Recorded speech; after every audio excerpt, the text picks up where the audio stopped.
Hi everyone, this is Nadia. I am an occult specialist that uses spiritual intelligence to empower entrepreneurs into a healthy, empowered money story for a balanced life. And today I'm going to be covering questioning your sanity by confronting hidden truths about reality. Now, this is a topic that one of my close friends asked me to cover, so it's not a request topic per se from one of you guys who subscribe to the channel, and thank you so much if you do. If you don't, hit the little ringy bell button at the bottom, because I cover a lot of truth topics, occult topics, business, finance, wealth consciousness, sex, all the juicy fun stuff of life. So it comes as no surprise that so many people say that, when we take a specific Gnostic path, we start to question our sanity, especially when we confront hidden truths about reality. Now, this is something that's part of the evolutionary process, is what I call it, and it's part of waking up, and it's part of being a fully actualized human in this world.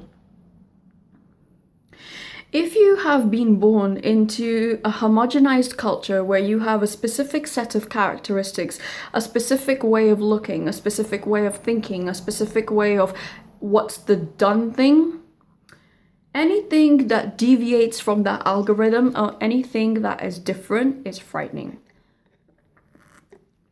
I'll give an example. If you have always worked in employment and at the end of a set pay period, whether it is weekly, bi-weekly, bi-monthly, or monthly, or whatever, or daily, if you guys have any arrangements, and suddenly you are thrown into a place where it's like, cool, go off, find your own money. It's like zoo animals, like you're just fed a slab of meat and then they let them out of the cage and it's like, welcome to the hunt. It doesn't compute. And that's what happens when people start to wake up. They start to question your sanity, and many people on this channel at present, there's a lot of stuff going on at the moment. Just to give everybody updates, yeah, London is locked down for the most part. There are some stuff that is still running, there's still some stuff that's still open, but yeah, most stuff is like takeaway, and they just want everybody shoved into their little box houses so they can, get on with what they need to be doing. It's just a cover up and a distraction, and the more fear, there's that saying, nothing spreads more than fear. So if you can trap people in a fear-based mentality, there's no telling what else you can do with them. Moving back to what I'm saying. So truth. The more you discover the truth, the more you start questioning your sanity. Now, on the timeline effect, they have been doing this with the Mandela effect, also with CERN, C-E-R-N. You are free to Google this. You are free to read up more about it as well. I will cover CERN and LERM in later topics at some point on this channel, so please just stay tuned for it. Okay, so when you start questioning your sanity, what happens is that your consciousness starts to change. What you see traditionally is different to what other people see. Now, there's two types of seeing, whether they're seeing with the eyes, which is two eyes, and they're seeing with the mind, which is seeing with the third eye, basically. So it totally depends with what you're seeing with. Most people's sight is literally just this, and it is programmed thoughts that are in their head. Their thoughts are not the original. Most people's thoughts are not original. They're just an amalgamation and a set of beliefs that they've inherited ancestrally. They have inherited a way and a lineage of thinking, and also the lower consciousness or the survival consciousness of how this world works and where it's going and so forth, so on and so forth. Now, what happens when you start a spiritual or an occult path? What happens is, the first thing is you drop a lot of people from your life, which is just common sense. I don't mean drop as in you're mean to them, or something happens or you guys fall out. None of that. I don't mean drop as in being mean to people. What I do mean by drop is more along the lines of you. Let me cover the law of oscillation. Essentially, the law of oscillation is vibration. If two situations, circumstances, people are not vibrating on the same frequency, they'll simply fall out of alignment, which means people will disappear, they'll stop speaking with you, things will happen, you'll fall out, blah blah, so on and so forth, that I really haven't got time to cover up in this round. bearing in mind with that law of oscillation, when those things happen, when lower things start to fall out, or things that were around you in your energy start to fall out, you have to start vibrating higher in a way that only you know. So some people will vibrate higher in a way of, this house doesn't look right to me, I need a new place. This car doesn't look right to me, I need a new car. These friends don't look right to me. Not because there's anything particularly wrong with those people. That's what I want to try and cover and make this super clear to people. It's not just like, yeah, I've done this, now I want to get rid of people. That's not the point at all. It's the alignment where you're feeling there's no alignment left anymore. And I've done that with people have done that with me. It doesn't make me a bad person, it doesn't make them a bad person. So we're not here to play good cop, bad cop with anyone. I'm just saying that when you start Gnostic knowledge, when you start magical knowledge, when you gain Rohaniyat, which is Arabic for spirituality, when you gain that type of knowledge in your life, your perception of life very much changes. And when your perception of life changes, it can leave you feeling quite isolated and quite lonely, because you can see, hear and feel things that other people don't feel. Your goals are different, your pursuits are different, the way you come across is different, your perspective is different, everything. You persevere in different ways, you have more compassion for others, but you don't have compassion for BS. So lots of people think that when you need to be compassionate, you need to be compassionate for everybody's excuses. Compassion does not include laziness or those type of like diseases, essentially. I often say that laziness is a disease, or Clarnick has said that laziness is a disease that cannot be treated in any hospital. If you're lazy, just good luck to you, because there's no amount of anything that can help you. Lazy does not mean that you sit in the couch and do nothing. Laziness is a state of mind. Laziness is a state of DNA being. Laziness is just willing to hitch up free rides from other people who are willing to pull their weight doing the work, and you kind of just show up as a passenger in life. That's what laziness actually is. We come back in a set amount of years and you're still in the same place. That's just laziness, because you obviously don't have the drive and you're not a self-starter to get up and do something for yourself.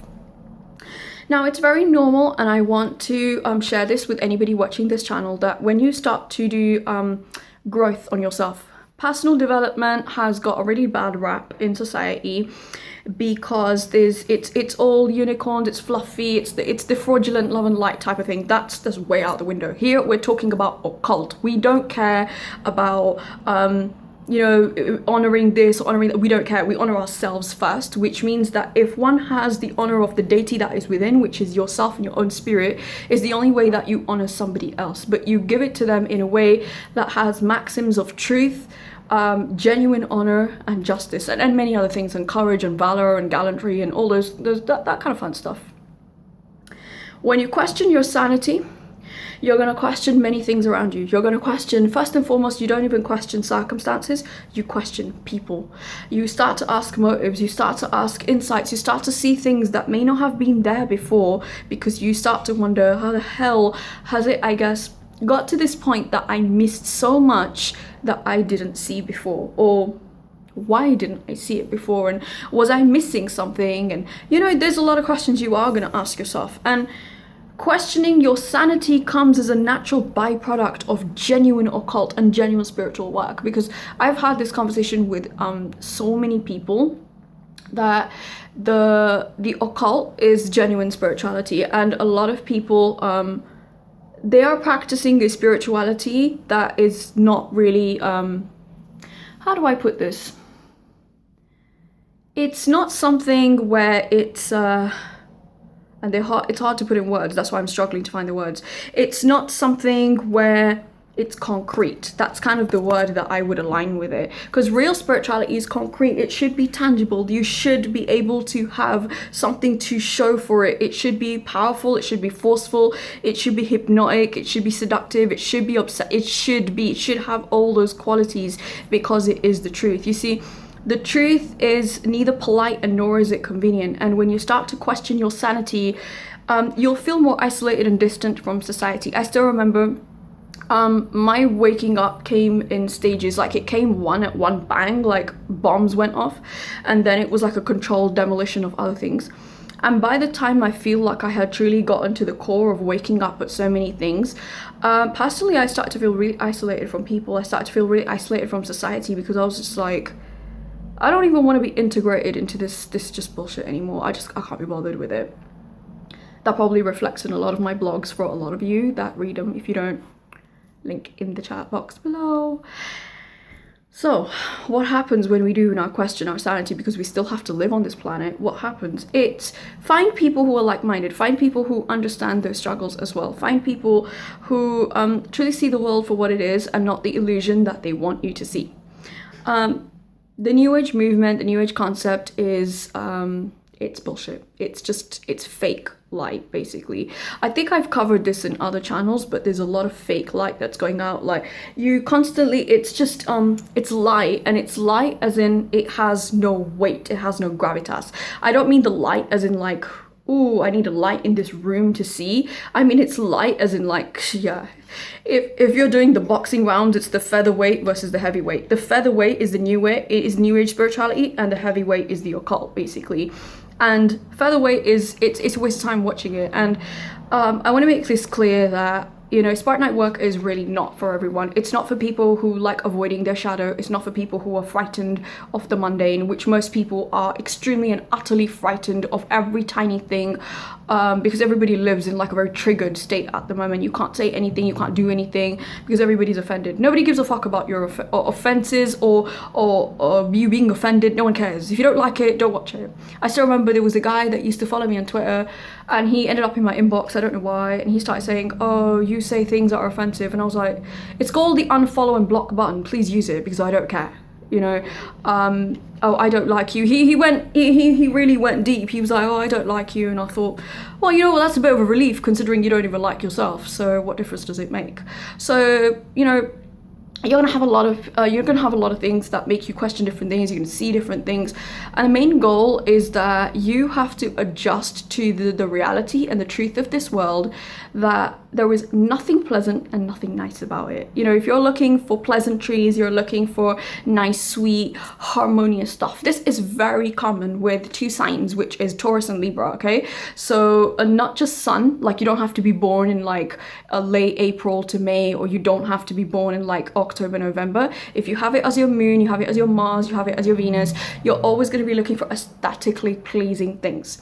Now, I'm not saying that we can't enjoy refinement. I'm not saying we can't enjoy aesthetically pleasing things, but don't let that fool you into thinking that that's the reality of life, because the reality of life is completely something different, and refinement is often a cover-up for what is truly glowing. It's truly going on, not glowing on, but I don't know why I said glowing.